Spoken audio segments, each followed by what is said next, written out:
बच्चा पैदा होता है वो उसका अमल ये होता है कि जब औरत का अंडा एग वो और मर्द का स्पर्म जो होता है वो दोनों जब मिलते अब अगर इस वीडियो को आप शेयर नहीं करते आप आप भी इस चीज़ में बराबर के कसूरवार हैं। अगर किसी बेटी को किसी बहन को इस चीज़ की वजह से तलाक हो। अस्सलाम वालेकुम, मैं डॉक्टर मोहसिन अली रसूल। आज मैं एक इंतहाई सेंसिटिव टॉपिक पे बात करने जा रहा हूँ जिसके ऊपर आपको बहुत कम डिबेट मिलेगी। और ये एक ऐसी गलत फहमी है जो कि हमारे माशरे को बहुत ज़्यादा नुकसान पहुंचा रही है। ये गलत फहमी है कि जो बच्चा पैदा होता है वो लड़की होगी या लड़का होगा, ये औरत के ऊपर डिपेंड करता है, ये माँ के ऊपर डिपेंड करता है। और ये जो गलत फहमी है ये सिर्फ हमारी तालीम की कमी की वजह से हमारे अंदर पाई जाती है। तो आज मैं इस गलत फहमी को दूर करने के लिए मैं दो पॉइंट ऑफ व्यू पे बात करूंगा, दो एस्पेक्ट्स पे बात करूंगा। एक मैं रिलीजियस पॉइंट ऑफ व्यू से बात करूंगा और दूसरा मैं साइंटिफिक फैक्ट्स के हवाले से बात करूंगा।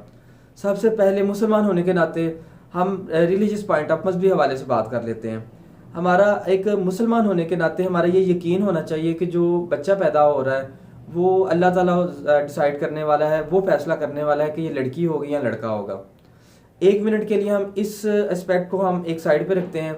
अब हम साइंटिफिक जो फैक्ट्स है ना उस पर हम बात कर लेते हैं। साइंटिफिक फैक्ट्स के मुताबिक जो बच्चा पैदा होता है वो उसका अमल ये होता है कि जब औरत का अंडा एग वो और मर्द का स्पर्म जो होता है वो दोनों जब मिलते हैं तो बच्चा पैदा होता है। अब जो औरत है वो जो एग्स बना रही है, जो अंडे बनाती है, वो सिर्फ एक किस्म के होते हैं। सारे के सारे अंडे एक एक्स किस्म होती है वो उसके होते हैं, जितने भी अंडे होते हैं उसके। और अब अगर हम बात करें मर्द की, जो उसके अंदर स्पर्म पैदा हो रहे होते हैं वो दो किस्म के स्पर्म होते हैं, एक एक्स और एक वाई स्पर्म होते हैं। अब होता ये है कि जब स्पर्म आते हैं, औरत के अंदर जाते हैं स्पर्म एग को फर्टिलाइज करने के लिए, एग को मिलने के लिए, तो जो स्पर्म है वो दो किस्म के स्पर्म है, एक एक्स स्पर्म है और एक वाई स्पर्म है। अब जो बच्चा है, जो उसका जेंडर है कि लड़की होगी या लड़का होगा, वो इस चीज़ पे डिपेंड करता है कि कौन सा किस किस्म का स्पर्म अब उस एग को मिलता है, क्योंकि एग तो एक किस्म का ही है। एग ने तो इस चीज़ का फैसला ही नहीं करना कि लड़की पैदा होगी या लड़का पैदा होगा जो औरत के अंदर है।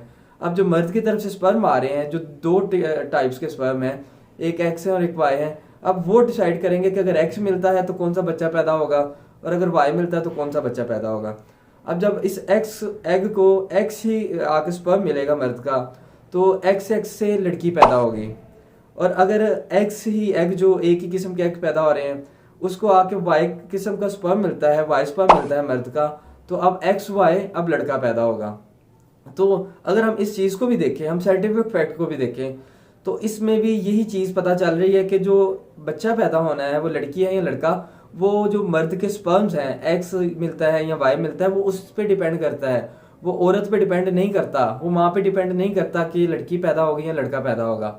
और हम अपनी कम अकली की वजह से, हम अपनी शौर की कमी की वजह से हम औरतों को तलाक दे देते हैं, सिर्फ इस वजह से कि जो लड़कियां पैदा हो रही हैं ये सिर्फ तुम्हारी वजह से पैदा हो रही हैं, मैंने तो लड़के पैदा करने थे सारे।